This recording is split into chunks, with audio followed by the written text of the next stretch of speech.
వచ్చేసింది ఆది శ్రావణం షాపింగ్ అంతటికి అతిపెద్ద కేజీ సేల్ తో పాటు up to 61% of 1+1 offers, combo offers ఇంకా మరెన్నో. CMR shopping mall. దేశంలో చెరుకు రికార్డు స్థాయిలో పండింది, కానీ చక్కెర మాత్రం సామాన్యుడికి అందనంతగా పెరిగింది. కిలో చక్కెర 48 రూపాయల నుంచి 65 రూపాయలు దాటింది. అసలు రికార్డు స్థాయిలో చెరుకు ఉత్పత్తి ఉంటే చక్కెర కొరత ఎలా వచ్చింది? పంట దిగుబడి బాగున్నా చక్కెర ఉత్పత్తి ఎందుకు తగ్గింది? చక్కెర ఎగుమతులు, ఇథనాల్ ఉత్పత్తి వల్లే సమస్య వచ్చిందా? Let's watch. దేశంలో చెరుకు ఉత్పత్తి రికార్డు స్థాయికి చేరింది. వ్యవసాయ మంత్రిత్వ శాఖ మే 27న విడుదల చేసిన మూడో ముందస్తు అంచనా ప్రకారం ఈ సీజన్లో 5,063 లక్షల టన్నుల చెరుకు ఉత్పత్తి అవుతోంది. దీంతో దేశంలో చక్కెర కొరత ఉండదు అనే అంచనాలు నెలకొన్నాయి. కానీ ఆ అంచనాలు క్రమంగా తారుమారయ్యాయి. చెరకు ఎంత పండింది అన్నది మాత్రమే కాదు, ఆ చెరకు నుంచి ఎంత చక్కెర తీస్తున్నాము అన్నదే అసలు సమస్యగా మారింది. చెరకులో చక్కెర రికవరీ రేటు ఈ సీజన్లో గణనీయంగా పడిపోయింది. గతంలో జాతీయ సగటు రికవరీ రేటు 9.70% ఉంటే ఈసారి 8.91% తగ్గింది. అంటే 100 కిలోల చెరకు నుంచి సాధారణంగా దాదాపు 10 కిలోల చక్కెర వస్తే ఇప్పుడు అంతకంటే తక్కువ చక్కెర మాత్రమే వస్తుంది. కోట్ల టన్నుల చెరకు మీద ఈ చిన్న తేడా కూడా భారీ ప్రభావం చూపింది.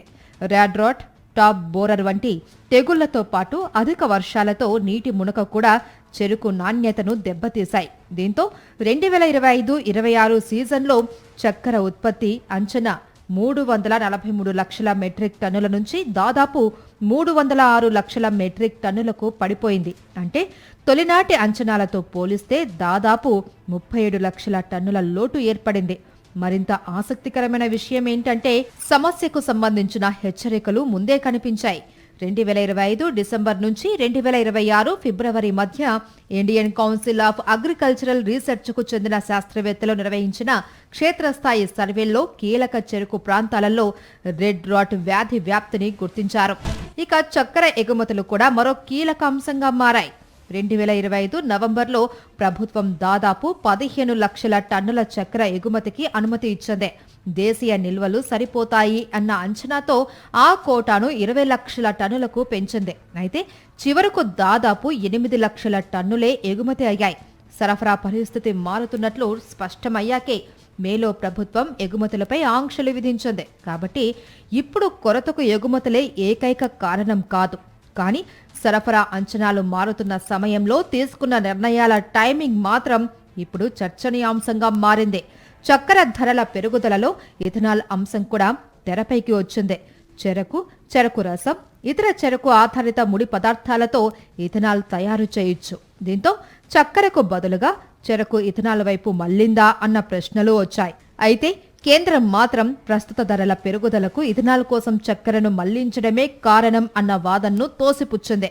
2022-23లో ఇథనాల్కు మళ్లించిన చక్కెర వాటా దాదాపు 12% ఉండగా 2025-26లో అది 9% తగ్గిందని ప్రభుత్వం చెబుతోంది. అంతేకాదు, ప్రస్తుతం దేశ ఇథనాల్ ఉత్పత్తిలో దాదాపు 3 వంతులు ధాన్యాల నుంచే, అది ముఖ్యంగా మొక్కజొన్న నుంచి వస్తుంది. అయితే చక్కెర ఉత్పత్తి అంచనాలు తగ్గుతూ ఉండటంతో మార్కెట్లో సరఫరాపై ఆందోళనలు పెరిగాయి. హోల్సేల్ ధరలు పెరిగాయి. కొందరు వ్యాపారులు, పరిశ్రమ వర్గాలు నిల్వలు దాచిపెట్టి ధరలు మరింత పెరుగుతాయని ఎదురుచూశారు అన్న ఆరోపణలు వచ్చాయి. దీంతో ప్రభుత్వం స్టాక్ లిమిట్ విషయంలో నిబంధనలను మరింత కఠినతరం చేసింది.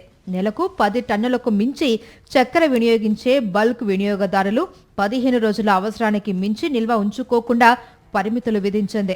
అసలు ఒత్తిడికి కారణం తక్కువ ఉత్పత్తి అయితే దానిపై ఊహాగానాలు, నిల్వలు, మార్కెట్లో కొరత మరింత తీవ్రంగా కనిపించేలా చేశాయి. ఇక్కడే మొత్తం లెక్క తేలిపోతుంది.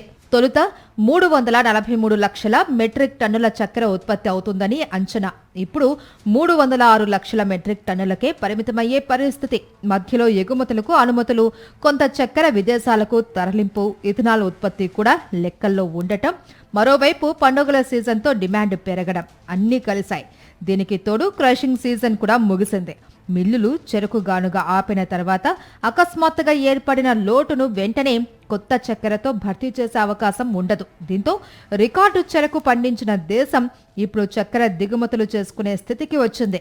దేశీయ సరఫరాను పెంచేందుకు అక్టోబర్ 31 వరకు 10 లక్షల టన్నుల ముడి చక్కెరను డ్యూటీ లేకుండా దిగుమతి చేసుకునేందుకు ప్రభుత్వం అనుమతించింది. దాదాపు 10 ఏళ్ల తర్వాత భారత్ తీసుకున్న కీలక దిగుమతి నిర్ణయం ఇది.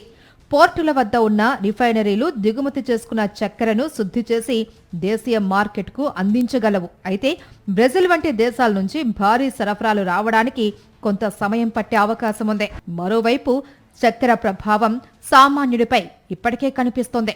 ప్రభుత్వ గణాంకాల ప్రకారం జూలై 20న దేశవ్యాప్తంగా కిలో చక్కెర సగటు రీటైల్ ధర ₹48.18 ఉండగా ఆగస్టు 20 నాటికి ₹55.70కు చేరింది.